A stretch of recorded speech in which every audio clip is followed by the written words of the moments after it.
a normal apartment, a normal salary, and somehow buying a home now feels almost impossible. Not just in one country, not just in big cities. This is happening almost everywhere. In Spain, in the UK, in Canada, in the United States, in Australia. Young people are earning decent salaries and still living with their parents. So what happened? Why have housing prices explode all around the world? And is this a problem ever going to get better? Let's break it down. A few decades ago, buying a house was difficult, but realistic. One average salary could often buy a family home. Today, in many cities, even two good salaries struggle to buy a small apartment. And the numbers are shocking. Incomes have increased slowly, but housing prices explode. In some places, homes went up 2, 3, even 5 times faster than salaries. So why? Well, there isn't just one reason. There are several. And together, they created the perfect storm. After the 2008 financial crisis, central banks lowered interest rates massively. Borrowing money became extremely cheap.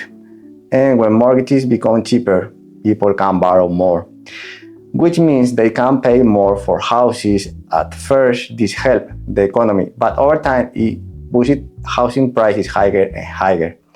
Because suddenly, more people could buy. Investors entered the market, and real estate became one of the most attractive investments in the world. Money flowed into housing, and prices exploded. Homes stopped being just homes. They became assets. Investment funds started buying properties. Foreign investors entered major cities. Airbnb transformed tourist areas, and many people realized something. Buying property was making more money than working. In some cities, apartments became financial products instead of places to live. That created a huge problem. Normal families were suddenly competing against investors, and investors usually have more cash, more leverage, and more experience. At the same time, many countries simply stopped building enough housing. Why? Expensive land, bureaucracy, slow permits, environmental restrictions, labor shortage, rising construction costs. In many major cities, demand kept growing, but supply didn't. And when demand grows faster than supply, prices rise. Everyone wants to live in the same places. Big cities attract jobs, universities, nightlife, opportunities, international companies. And now with remote work, people earning high salary from richer countries can move almost anywhere. That pushes local prices even higher. This is happening in Lisbon, Madrid, Barcelona, Mexico City, Bali, Dubai, and more others. For local, housing suddenly becomes disconnected from local salaries, and this changes society completely. People delay moving out, getting married, having children, building wealth. Many young adults feel trapped, even with good jobs. And for many families, rent is consuming huge percentage of their income. In some cities, owning a home now feels less like a normal life goal and more like a luxury. That's why frustration is growing worldwide. So, will housing ever become affordable again?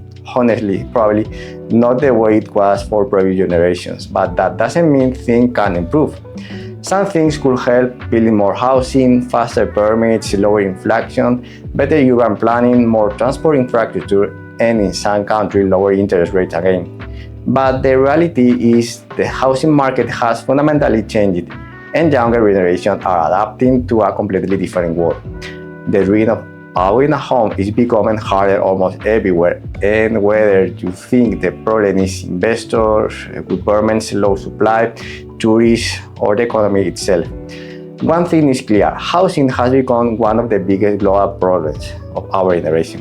What do you think is the main reason behind the housing crisis? Let me know in the comments, and if you want more videos about real estate, mortgages, housing market, and how buying property really works, subscribe to the channel. See you in the next video.